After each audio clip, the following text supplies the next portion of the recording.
Selamat siang semuanya, teman-teman semua. Nah, eh, ini yang kasih saya judul ini luar biasa. Ini memang apa ya, yang sangat diperlukan oleh kita semua. Baik kita ini di profesi dunia maupun saya percaya di profesi sebagai pelayanan, sebagai anak Tuhan maupun dalam kehidupan kita sehari-hari. Berpikir out of the box. Untuk mengerti hal ini mungkin saya nanti akan sharing dulu, boleh ditampilkan fotonya dulu. Saya ingin sharing dulu sebelum saya masuk lebih dalam ya. Ini tentang jalannya berpikirnya, pikiran kita berpikir. Gimana tuh ngertinya? Pikiran kita nih kan, otak kita nih kan berpikir. Kita nih sadar nggak sadar tuh berpikir. Apapun yang Anda lihat tuh berpikir. Nah, sebelum saya masuk sini, biar saya sengaja saya lamain, biar Anda gampang ngikutin dulu, nanti saya jelaskan satu-satu. Tapi gini, tentang berpikir out the box, ini kita harus lihat dari dua sudut pandang dunia dan sudut pandang rohani. Dari sudut pandang dunia, tentu setiap orang kalau mau sukses dia harus berpikir out the box. Ya, dan saya sungguh mengagumi anak-anak zaman sekarang. Contoh ya, ini berpikir out the box yang hari ini yang saya lihat di generasi Z ini, generasi apa? Sekarang ini apa? X ya, X atau Z tuh?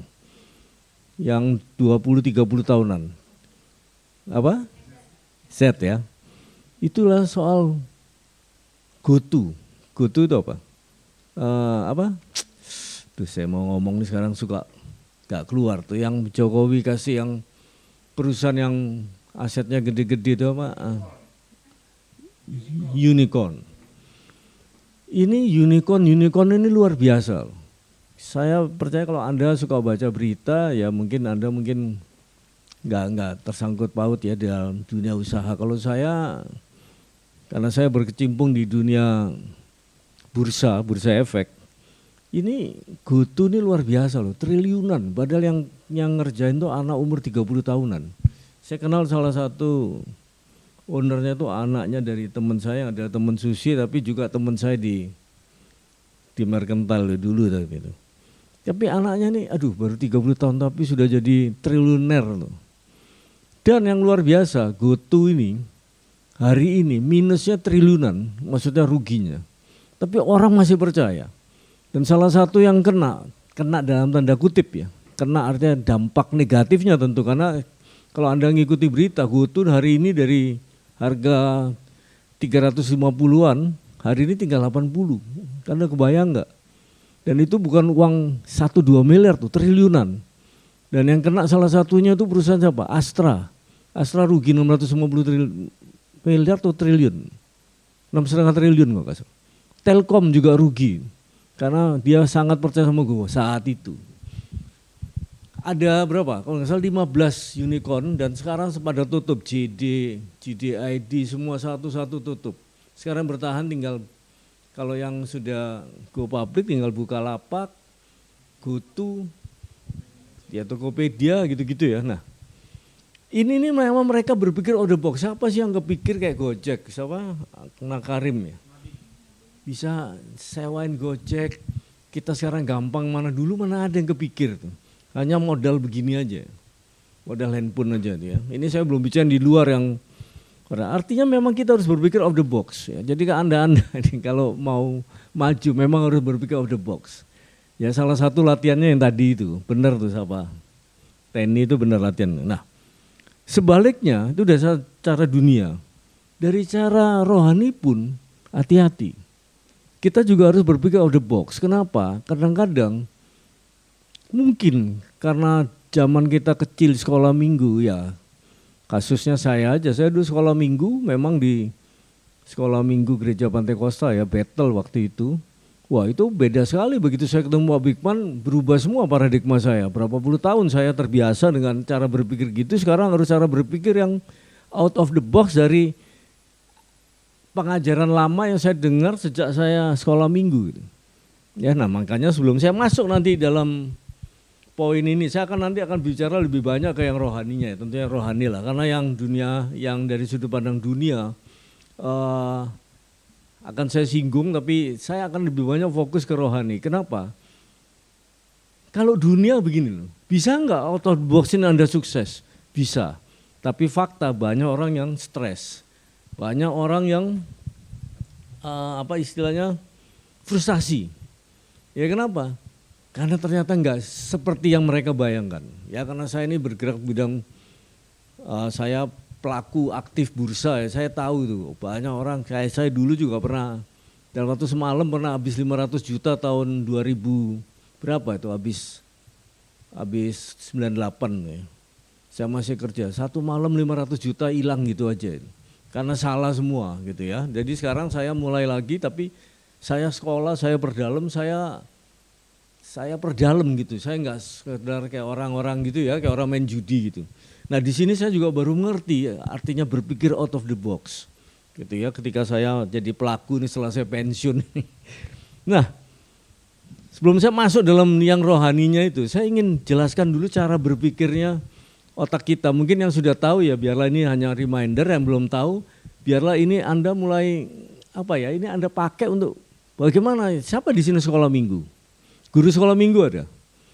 Nah nanti guru sekolah minggu ini sangat penting ya. Nanti saya masuk ke sana. Jadi otak kita ini dibagi dua. Otak kita yang sini bapau ini, coba dibagi dua. Ini istilahnya itu conscious mind, otak sadar, pikiran sadar. Yang di bawah sini itu pikiran bawah sadar. Ya, kalau bahasa Alkitabnya itu kan nggak ada kan pikiran sadar, Alkitab cuma bilang pikiran lalu hati. Sebetulnya hati itu apakah ini hati? Apakah ini hati? Bukan, ini organ hati. Hati itu adanya di pikiran yang dimaksud Alkitab, perasaan dan sebagainya. Yang di atas ini itu pikiran sadar, yang di bawah sini pikiran bawah sadar ya. Ini ibaratnya gunung es gitu ya, makanya namanya identity of iceberg. Ini kayak gunung es yang di bawah di lautan itu yang kita nggak bisa lihat. Kayak hati kita Anda nggak bisa lihat, tapi yang ini Anda bisa lihat cara berpikir Anda. Makanya orang kalau interview ditanya-tanya, jawaban dia tuh kita bisa lihat itu berasal dari hati. Ya kita selalu bilang hati sih, padahal hati itu di sini. Ya hati di sini itu organ hati. Tapi perasaan itu sebenarnya semua di otak. Nah, menurut penelitian, otak bawah sadar kita ini itu 88% dan otak sadar itu cuma 12%. Jadi hidup Anda ini Pak Galen bisa seperti gini, Esther seperti gini, saya seperti gini, Anda seperti gini. Itu yang menentukan 88% itu bawah sadar. Yang 12% itu otak sadar kita. Ya, nah, bawah sadar ini itu adalah tempat untuk record kayak komputer tuh menyimpan data. Ya, itu adanya di sini. Di sini itu justru yang action, yang melakukan, yang mengambil keputusan ya, yang mengambil decision, yang action, yang menyebabkan kamu bertingkah gini begitu. Tapi yang membawakan semua itu adalah di bawah sini. Nah, yang saya lagi mau kasih tahu Anda suka nggak suka, sadar nggak, ini hakikat manusia. Ya bahwa hidup kita ini, otak ditentukan oleh 88 atau kita bikin gampang 90% oleh bawah sadar Anda, yaitu apa? Hati Anda atau perasaan atau pikiran bawah sadar Anda. Di mana pikiran bawah sadar Anda terbentuk terutama dari environment, lingkungan. Makanya kita bilang, hati-hatilah ketika Anda bergaul. Janganlah bergaul sama gini, sama gitu ya. Karena itu akan membuat Anda berubah dan seterusnya. Yaitu kalau secara Alkitabnya. Nah, tapi secara dunianya sama. Makanya orang tua selalu bilang hati-hati kalau Anda bergaul. Saya waktu mau SMA keluar dari rumah saya di Surabaya, mau ke Bogor kuliah, ayah saya cuma bilang hati-hati pergaulan. Dia nggak bilang kamu harus jadi sarjana, enggak, hati-hati pergaulan, udah gitu aja. Anak saya waktu mau berangkat ke Cina, teman-teman saya bilang, lu gila lu kirim anak ke Cina. Kenapa? Cina tuh pertama nggak mengenal Tuhan katanya secara umum ya. Kedua, nggak mengenal Tuhan, yang namanya perkosaan, namanya seks bebas, namanya narkoba itu bebas. Mereka nggak mengenal Tuhan tuh hal biasa katanya. Lu nggak takut? Wah, saya keder juga waktu dulu ya, pertama kali dengar itu. Tapi saya pernah, kalau saya ngomong sama Pak Bigman, saya dapat hikmat. Yang penting kamu mesti kasih tahu hati-hati pergaulan. Dan saya ingat waktu saya keluar Surabaya, ayah saya juga pesan saya cuma hati-hati pergaulan. Jadi anak saya waktu berangkat ke Cina saya cuma kasih tahu gini, saya nggak mau tahu dengan siapa kamu bergaul. Saya nggak mau tahu besok kamu dengan siapa kamu pacaran. Saya nggak mau tahu sekolah kamu kayak apa. Kamu pinter atau enggak. Saya cuma mau tahu satu. Ya, ketika kamu pergaulan kamu sekarang, entah itu pacar kamu, teman dekat atau lah komunitas, saya cuma mau lihat. Ketika kamu nanti sampai di Cina, dari hari ke hari, bulan ke bulan, kan 4 tahun, 5 tahun ya di sana. Ketika kamu bertambah baik, itu berarti pergaulan kamu benar. Ketika kamu besok bilang kamu punya pacar, turunan si A, si B, si C, latar belakang ini, saya apa nggak mau tahu. Saya cuma mau tahu, setelah kamu pacaran, kamu makin baik atau enggak? Kelakuan kamu lebih positif enggak? Lebih dekat Tuhan enggak? Lebih menghormati orang tua enggak? Cuma itu. Saya enggak usah kamu kenalin. Dan puji Tuhan, dia berpacaran. Ya, bukan yang suami sekarang. Jadi saya mau saksi sedikit ini buat pengalaman buat teman-teman. Ketika udah pacaran, saya lihat, wah ini enggak benar. Saya sengaja enggak ngomong, saya cuma ingetin. Kamu ingat kata-kata papa. Singkat cerita, begitu mereka mau lulus, tiba-tiba anak saya bilang sama saya mau putusin. Kenapa saya bilang? Saya melihat nggak benar. Nah, oke, bagus. Itu udah lama dalam hati papa banyak berdoa dan hari ini papa senang kamu yang ambil putusan, jangan papa. Singkat cerita, putus selesai pulang sini lalu dia ke UK dan sebagainya. Akhir dapat pasangan, ya hari ini mereka kawin dengan pasangan yang sekarang ini. Dan saya melihat kehidupannya baik. Tambah hari tambah baik. Ya dia cinta Tuhan dan seterusnya, walaupun mungkin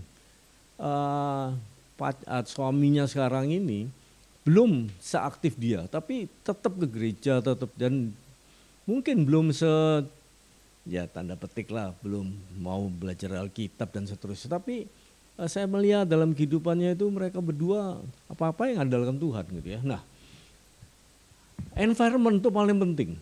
Karena environment ini nanti akan menentukan identity. Nah, maka setiap orang harus punya identitas. Saya mau kasih tahu anak sekolah minggu. Ya, kalau Anda mau merubah anak dari kecil, anak-anak sekolah minggu, mulailah selain environment mungkin gampang ya orang tua. Tapi mulailah tanyakan atau bangun identitasnya. Coba tanya dia. Oke, sebelum itu saya mau tanya Anda pasti kalau ketemu orang pasti tanya, kamu besok besar mau jadi apa, betul ya? Semua anak kecil pasti begitu, besok mau jadi apa? Itu salah satu tanpa kita sadar, memang identitas itu perlu. Anak-anak kita juga pasti, anak saya waktu mau SMA saya tanya, kamu besok mau jadi apa? Saya mau jadi sekolah dokter gigi, gak mau dokter umum, yang satu mau sekolah keuangan dan seterusnya. Anak-anak sekolah harus tanya, kamu ini anaknya siapa?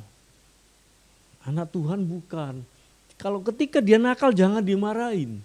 Maksudnya bukan dimarahin, tapi jangan disalah-salahin. Tanya aja, anak Tuhan gak pantas melakukan gitu. Jangan dipukul, dihajar apa. Masih terlalu kecil.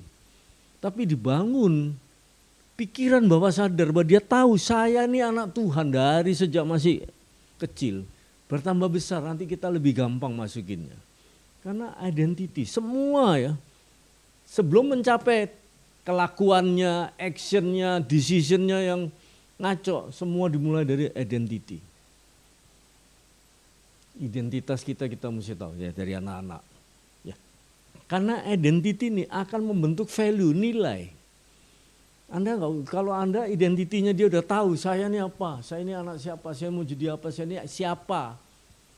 Value-nya tuh tergantung siapa dia mengidentifikasikan dirinya. Gitu. Ya ini Anda nggak usah repot-repot, tinggal dipoles-poles dikit gitu. Yang pentingnya 9 tahun pertama sampai umur 9, 50% kepribadian anak itu terbentuk. Dan kepribadian itu menentukan di atas. Jadi Anda bisa begini, kepribadian itu kan reaksi kita dalam menghadapi apa yang kita lihat dengan 5 panca indera. Itu ditentukan 90% bahwa pikiran bahasa sadar Anda. Ya, di bawah 90% ada values.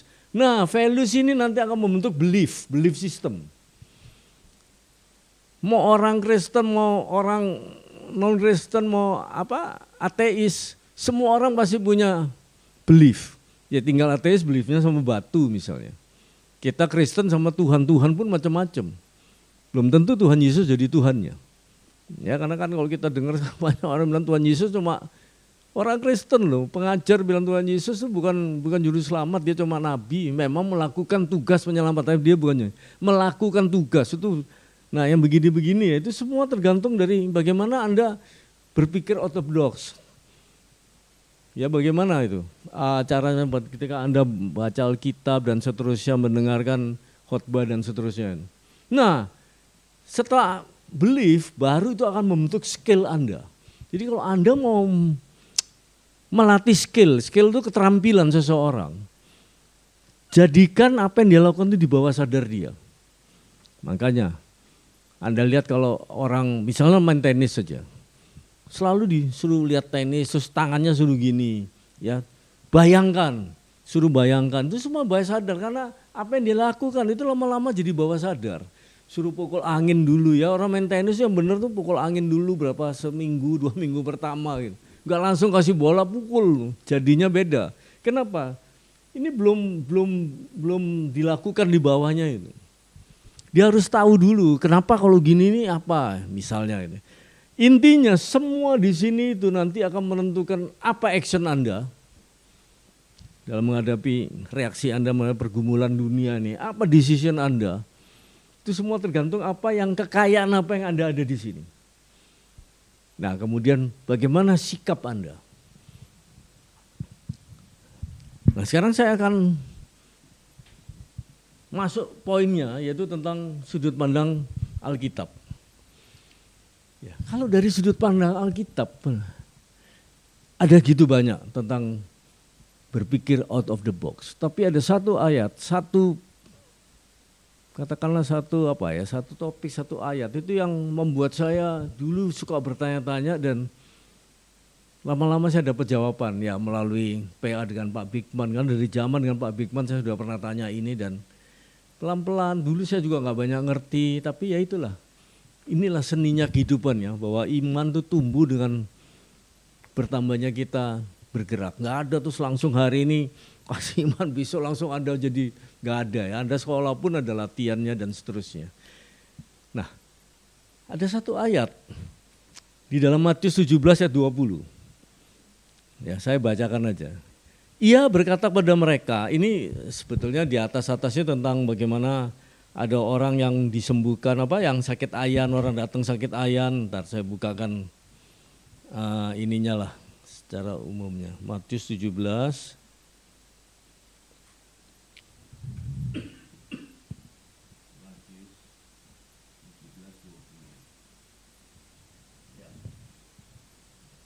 ini perikopnya kan tentang 17.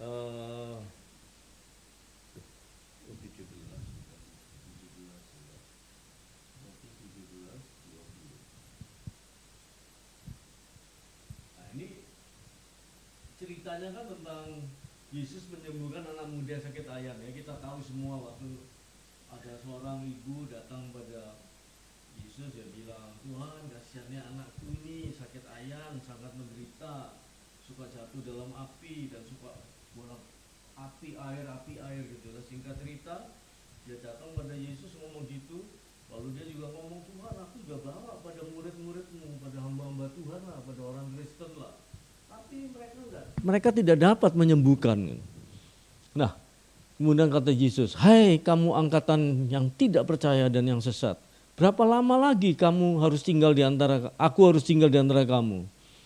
Lalu dengan keras Yesus, singkat cerita Yesus mengusir roh setan itu keluarlah.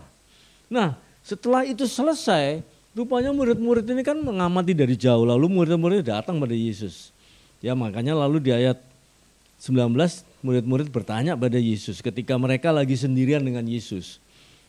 Rupanya murid-murid ini sembunyi-sembunyi, dia tahu bahwa ada sesuatu yang salah dengan dirinya. Maka dia tunggu saat ketika nggak ada orang. Ya sama kita juga sering begitu kan. Ada dalam pelayanan seringkali kita juga begitu. Kita tahu ini kayaknya apa yang gue lakukan ini nggak benar. Tapi kita juga malu, ya itu manusiawi lah. Nah kemudian di ayat 19 dia tanya, guru, mengapa kami tidak dapat mengusir setan? Nah baru ayat 20 ini yang mau saya pinpoint yang fokuskan. Itu bilang gini, lalu Yesus berkata pada mereka, karena kamu kurang percaya. Ya perhatikan yang pertama, kurang percaya. Sebab aku berkata kepadamu, sesungguhnya sekiranya kamu mempunyai iman sebesar biji sesawi saja, kamu kata kepada gunung ini, pindah dari tempat ini ke sana. Perhatikan, pindah dari tempat ini ke sana, gunungnya ya, gunung pindah dari sini ke sana. Itu yang kedua. Lalu yang ketiga, maka gunung ini akan pindah dan takkan ada yang mustahil bagimu. Yang ketiga, takkan ada yang mustahil. Ya 3 hal ini ciri tentang bagaimana kita harus berpikir out of the box secara rohani dari segitu banyak ayat. Tapi hal ini yang selalu, dan saya bersyukur saya mulai mengerti dan mulai mengalami gitu ya. Ketika saya mulai berpikir out of the box memakai rumusan ini. Yang pertama, kurang percaya. Saya percaya dalam hidup kita, pergumulan hidup sehari-hari ini. Wah ini masalah iman ini, kita sih gampang ngomong iman. Tapi begitu ada realita, belum tentu lo bisa. Ya, makanya di sini kunci pertamanya adalah karena kamu kurang percaya. Percaya itu bukan karena kurang atau karena lebih, bukan. Percaya itu yang dimasukkan di sini adalah apakah kamu masih ada iman enggak? Tuhan enggak lihat kecil atau besar. Kenapa? Karena setiap iman ini, setiap orang ini dikaruniakan iman. Ingat, iman itu adalah pemberian, enggak mungkin dari Anda. Banyak sekali ayat tentang itu. Ya, saya percaya Anda semua tahu lah. Iman ini adalah karunia Tuhan pada kita dan pada si A sama si B itu beda. Karena beda, tuntutannya juga beda. Yang penting apakah masih ada iman enggak? Ya jadi kalau Anda mau berpikir out the box untuk mengalami hal yang tadi itu sukses, ya sukses yang karena Tuhan. Karena kalau sukses karena dunia, itu kadang-kadang sukses bisa membuat frustasi. Itu tadi saya bilang GoTo dan segala macam unicorn itu banyak bangkrut, padahal tuh hitungan cuma tahun. Mungkin mereka bertumbuh sebelum adanya pandemi. Ya ketika saya lagi mau pensiun, saya mulai pensiun pas pandemi, Pak. 2020 ya kalau nggak salah itu. Saya pensiun Januari, pandemi Maret. Saya masih ingat karena anak saya menikah 1 Maret, tanggal 2 Maret saya pulang dari hotel, saya dengerin radio, Jokowi bilang hari ini saya nyatakan Indonesia pandemi. Setelah itu mulailah semua maskeran, nggak bisa bikin pesta dan seterusnya. Ya termasuk kantor yang saya tinggalin pada waktu Januari itu, saya tetap jadi pemegang saham minoritas waktu itu. Saya cuma diminta untuk take over oleh anak-anak muda tuh, dan memang saya bilang ini udah waktunya kalau kalian siap. Mereka siap, saya take over, saya kasih dari setahun sebelumnya. Jadi per 1 Januari saya di rumah. Maret pandemi, Mei teman saya telepon saya, partner saya, Pak Iwan, saya nggak sanggup Pak. Kenapa? Ini nggak ada yang training, nggak ada pemasukan, saya harus menanggung sekian banyak orang, belum keluarganya, saya mau tutup. Oh, terserah silakan, tapi tanggung jawab udah di dia. Karena waktu saya pensiun saya bilang saya udah lepaskan tanggung jawab ke kamu, saya kasih kamu semua. Jadi puji Tuhan, Tuhan lepaskan saya. Pada waktu saya mau pensiun saya paling takut. Dalam hidup ini saya paling takut saya pensiun saat itu ya. Tapi hari ini, gini, kenapa saya takut pensiun? Karena saya lihat om saya ketika saya masih kecil ya, papa saya semua ketika pensiun tuh, kayaknya udah ke rumah tuh cuma tinggal begini, duduk depan tanaman, gak tahu mau ngapain, masuk lagi begini. Jadi saya tuh punya ini, di bawah sadar saya ini saya melihat hal-hal yang salah. Gitu ya, itu bahaya sekali ya. Makanya saya bilang hati-hati dengan pikiran Anda. Anda nggak bisa nolak, karena itu kayak komputer gitu, virus masuk Anda nggak bisa nolak, kecuali Anda punya antivirus. Nah ini antivirusnya adalah firman Tuhan, gimana Anda selalu berdoa, check and recheck, lalu memperbaiki hubungan dengan Tuhan. Hanya itu aja, minta kemurahan Tuhan untuk supaya berubah gitu ya. Nah jadi itu tadi yang saya bilang, ketika saya pensiun saya paling takut. Tapi hari ini saya bersyukur. Ya apa yang saya takuti itu nggak pernah terjadi. Nah ini saya belajar lagi. Ya. Selama saya masih punya iman, apa yang saya takuti nggak pernah terjadi. Jadi hari ini dalam melakukan apa saya masih punya iman nggak? Bukan iman udah besar atau kecil enggak. Tuhan tahu kalau ini makin tumbuh imannya tentu akan digaruk makin besar. Artinya dalam menghadapi perjuangan makin besar. Dan kalau soal pelayanan saya paling beriman sama Susi ini. Soal Mika. Dulu saya keder loh waktu Susi ngomong, Pak ini enggak ada, Pak Bigman meninggal. Gimana Pak, ini uang enggak ada. Saya belum ngerti banyak. Saya keder. Ditinggalin utang 500 juta itu. Untuk bayar apa itu, yang STT. Bertahun-tahun udah hubungin kiri kanan, akhirnya entah gimana ketutup. Itu udah selesai, totonya kemarin, ini mau roboh, apa Susi? Atap. Saya jujur ya, saya nggak tahu Anda pernah lihat, saya ini sekarang harus ngaku dosa. Saya dulu banyak bergantung pada Jensen, Pak Jensen. Ya karena Pak Jensen teman saya lama dan kita udah kayak saudara, nggak ada hitung-hitungan. Saya cuma bergantung, Waktu Susi bilang, Pak ini gini, saya udah mati, udahlah kalau gua kepepet gua akan ngomong. Tapi Tuhan tahu itu nggak boleh. Tuhan izinkan Pak Jensen dipanggil pulang. Saya down, saya benar-benar down. Siapa sekarang saya mau ngomong? Pertama Pak Bigman, masih mending ada apa-apa, ini nggak ada uang. Pak Bigman nggak ada, saya mulai pusing. Masih ada Jensen. Jensen gak ada, mau tanya siapa? Gak ada yang bisa saya mintain lagi. Sementara ini dari Mika, Pak Iwan ini gimana ini? Saya cuma ngomong ya sudah. Saya cuma ingat kata Pak Bigman, kamu selama kamu berpikir untuk orang lain, yaitu Mika untuk orang lain, bukan untuk diri kamu gak mencuri sedikit pun, bukan hanya uang, tapi kehormatan, pengakuan orang dan semua, udahlah. Tuhan pasti itu, dan itu saya imani. Dan ketika Susi ngomong kalau saya bilang Tuhan, pokoknya udah saya imani itu, saya tenang aja, saya tidur aja, sambil berdoa jangan sampai itu roboh. Kemarin Tuhan penuhi, Tuhan tutup semua, maka hari Minggu pengumuman kita udah nggak terima lagi. Itu semua di luar jangkauan pemikiran saya, tapi saya punya iman cuma sedikit, yaitu saya masih punya sedikit iman. Bukan iman besar atau iman ini, bukan. Tapi saya masih punya iman. Gitu ya. Nah, itu yang kedua, yang pertama. Pelajaran pertama. Kalau Anda mau berpikir out of the box. Benar, Anda harus semua ini, Anda harus lakukan. Scale semua ya. Tapi fungsi Roh Kudus itu adanya di belief ini. Ini yang membedakan kita anak Tuhan dengan orang dunia. Orang dunia, belief sistemnya ini tidak dipengaruhi oleh belas kasihan Tuhan, kasih karunia Tuhan, anugerah Tuhan yang akan mengaruniakan iman kita di bawah sadar kita tuh di bagian belief. Ya ini kamu mau orang Kristen mau enggak, orang mengenal Tuhan atau enggak, ini pasti ada. Ya tinggal beliefnya ini, kalau kamu anak Tuhan, Tuhan kasih karunia, suka-sukanya Tuhan. Nah jadi itu yang pertama. Yang kedua, pindah dari tempat ini ke tempat sana.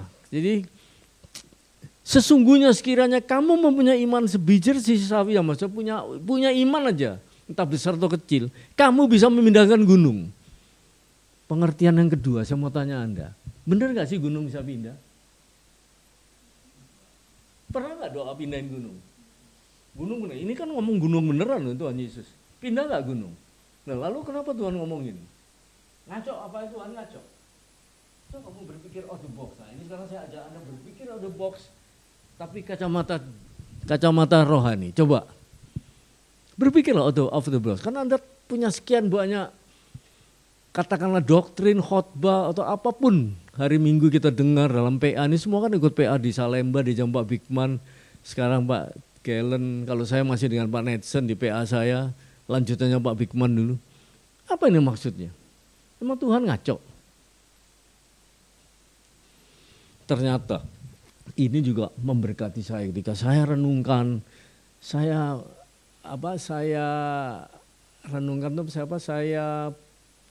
gali dari apa yang pernah saya dengar mulai dari Pak Bigman sampai sekarang hari Minggu ini.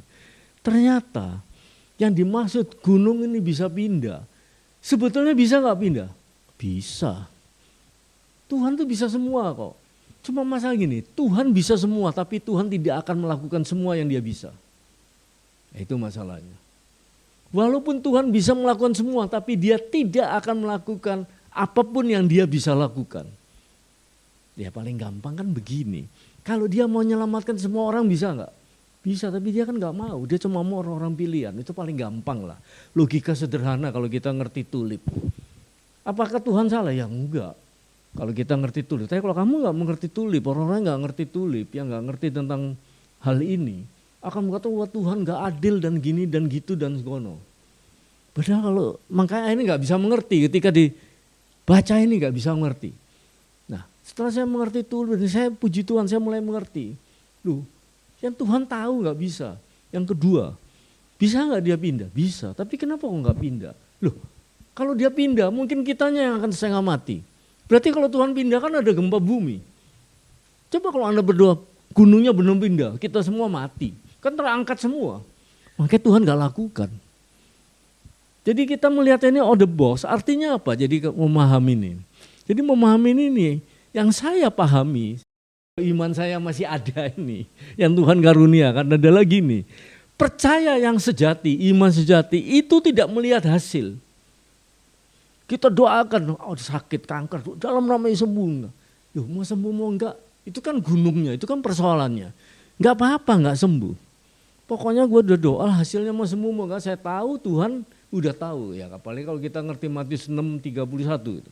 Sebelum kamu berdoa memohon padanya, Tuhan sudah tahu apa yang kamu butuhkan. Ya lalu kenapa hasilnya mau kayak apapun Tuhan sudah tahu. Perlu nggak berdoa? Tentu perlu berdoa. Untuk apa? Untuk memberi kekuatan ketika kita dalam pergumulan ini. Tapi hasilnya udah tahu, Tuhan tahu. Mungkin kita, waduh, kok ini nggak seperti yang saya mau. Ya itulah yang harus kita perjuangkan atau harus kita gumuli.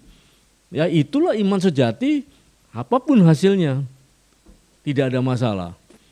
Ya, karena itu pun hasil iman kita. Bayangin. Kita doain nggak terjadi, itulah iman kita. Ya maksudnya gunung itulah iman kita, gunung nggak pindah itulah hasil iman kita.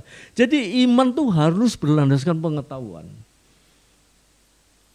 Kalau orang nggak punya pengetahuan, wah kenapa gunung nggak pindah? Coba lu punya pengetahuan. Kalau gunung pindah, seluruh daerah situ pasti mati.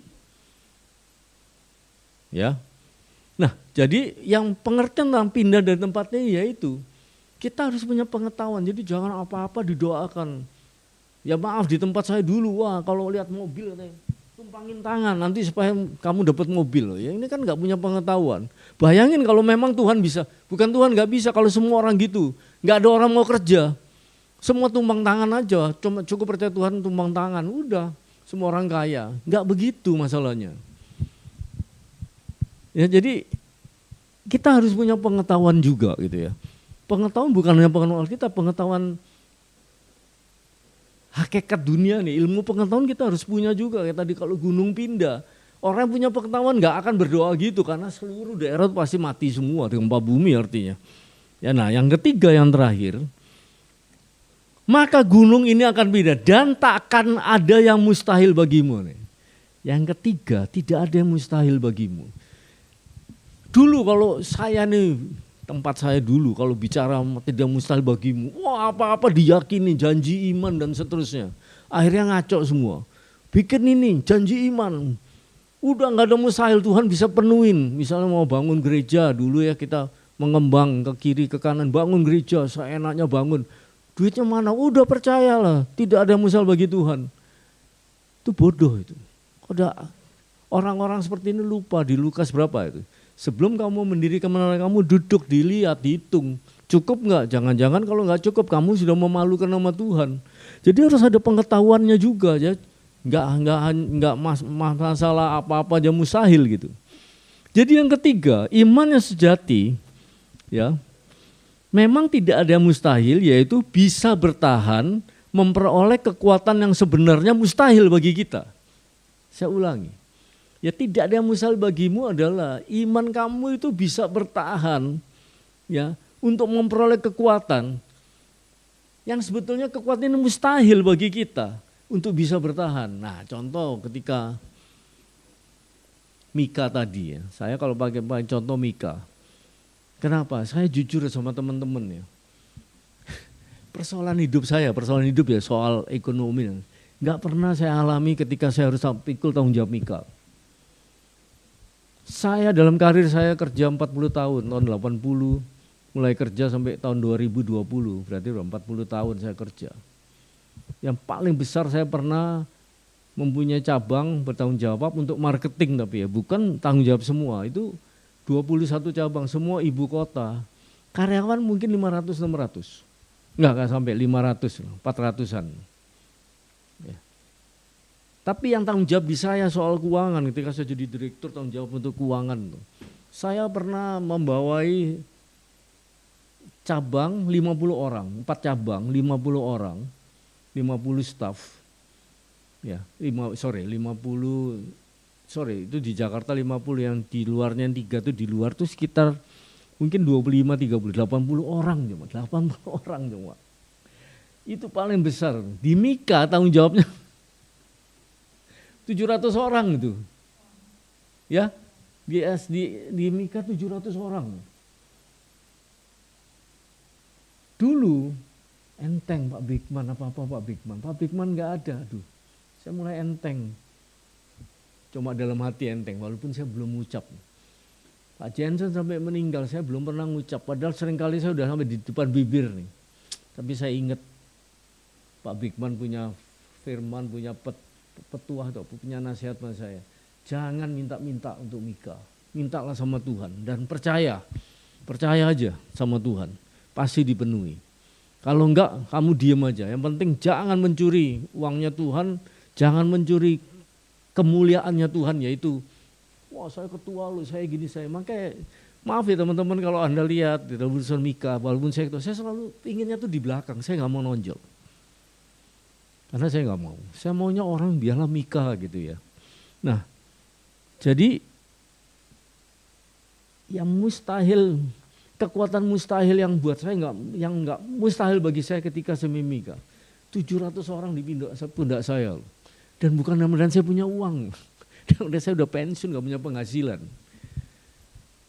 Dan dulu masih ada Pak Jensen, sekarang udah gak ada Jensen. Sebenarnya siapa sih ngomong? Tapi Tuhan kirim loh orang-orang yang tadinya nggak mau, tadinya anti Mika, tiba-tiba telepon aja terus, ya oke saya sumbang. Ya saya cuma lanjutin aja. Dan itu membuat saya tambah kuat. Ini hal yang ketiga yang nggak mustahil ini saya alami. Yang saya mustahil tuh bisa bertahan. Gitu. Makanya iman itu harus dihidupi. Ya Anda sekarang mungkin merasa saya cuma pengen beli handphone, terus nggak bisa ya Tuhan penuh handphone. Ya udah. Itu pun mungkin iman ya, mungkin Tuhan tahu dengan kamu handphone kamu akan lebih dekat dari Tuhan enggak? Walaupun kelihatannya cuma handphone. Nah nanti kalau Tuhan kasih kamu tanggung jawab lebih besar, pasti imannya ditambah dan seterusnya. Ya hari ini saya bersyukur, ya Tuhan kasih saya pengalaman di Mika luar biasa. Ya dimana jujur untuk saya pribadi, saya ngomong sama keluarga, saya udah gak butuh apa-apa. Apa sih yang butuh kan? Anak-anak saya semua jadi. Dulu saya masih butuh punya cucu ya, karena anak saya yang satu meninggal anaknya, yang satu belum bisa susah nyampe. Saya temenin ke Malaysia kan tahun lalu ini November Desember saya di Malaysia tahun lalu KL hampir 2 minggu, anak saya sebulan karena saya gantian. Saya temen anak saya udah punya anak. Yang kedua anak saya tadinya guguran udah punya cucu. Ya. Karena waktu dulu saya bilang sama istri saya sama teman-teman, saya sudah punya semua, cuma satu saya rasa belum lengkap. Mantu udah punya, cucu yang belum punya sih. Jadi waktu anak saya pernah ngomong atau doa sama Tuhan, saya merasa belum cukup gitu ya, ada yang saya inginkan. Hari ini saya udah nggak ada yang saya inginkan. Semua Tuhan secara manusiawi ya, secara manusia. Apa sih ya saya nggak punya apa-apa? Apa yang saya nggak punya, yang saya nggak pernah ngalami semua. Saya kesehatan kemarin saya ke Pineng pulang, kesehatan lebih baik. Gula saya yang tadi prediabetes sekarang jadi normal, saya juga bingung. Ya memang saya minum hidrofam itu bukan obat tapi kayak semacam vitamin gitu ya. Turun, harganya murah. Jadi saya bilang Tuhan, saya benar-benar nggak ada yang saya untuk saya pribadi loh ya. Tapi untuk Mika ini sekarang tiap hari saya cuma doain Mika. Hari-hari ini saya lagi berdoa, lagi mersiakan gimana teman-teman Mika ini, anak-anak ini bisa melanjutkan saya. Saya masih ada 3 tahun lagi, ya 3 tahun ya Susi. 3 tahun lagi, saya harap nanti sudah ada yang menggantikan, entah itu nanti volunteer Jakarta, mudah-mudahan, tapi kalau nggak ada yang harus orang-orang dari Mika. Karena saya udah 3 tahun ini udah menyalahin aturan Pak Bigman. Dulu saya menggantikan Pak Yuke ya gitu, Pak Bigman ngomong sama saya, Yuke udah 3 kali Wan. Udah nggak bisa, jadi saya perlu orang ya, kamu lah, nggak ada lagi gitu, ya udahlah. Nah ini sekarang saya juga di 3 kali itu, masa saya mau nyalain Pak Bigman kan nggak boleh, betul nggak Susi? Nggak boleh Susi, 3 kali ya Pak Bigman punya aturan, 2 kali sih. Yuke udah dilanggar, Iwan Kohara dilanggar lagi, masa mesti langgar lagi? Ya jadi saya lagi menyiapkan ini ya, nah ini teman-teman yang hari ini dengar, mari saya ajak kalian sharing ya tentang cara berpikir ini. Ini sangat applicable dalam Anda pelayanan, dalam dunia apa aja. Ya demikian firman yang bisa saya sharingkan, ya semoga ini menambah sedikit pikiran out of the box Anda. Ya, jadi jangan berpikir, wow bisa percaya Tuhan, percaya enggak, percaya aja enggak cukup, mau mesti punya iman besar enggak, yang penting punya iman enggak, yang penting Anda bisa bertahan enggak, itulah mustahil. Yang tidak mustahil bagi Tuhan Anda bisa bertahan. Ya kayak Mika ini benar-benar ini mustahil yang bisa, yang saya alami di Mika. Ya sebetulnya mustahil, bisa ada orang nyumbang kayak begini nih, tiba-tiba dek. Ya saya nggak bisa ngomong, saya cuma bisa cerita aja. Demikian firman Tuhan, sharing saya, kiranya memberkati kita semua, Tuhan dipermulakan, amin. Berdoa ya, oke mari kita berdoa.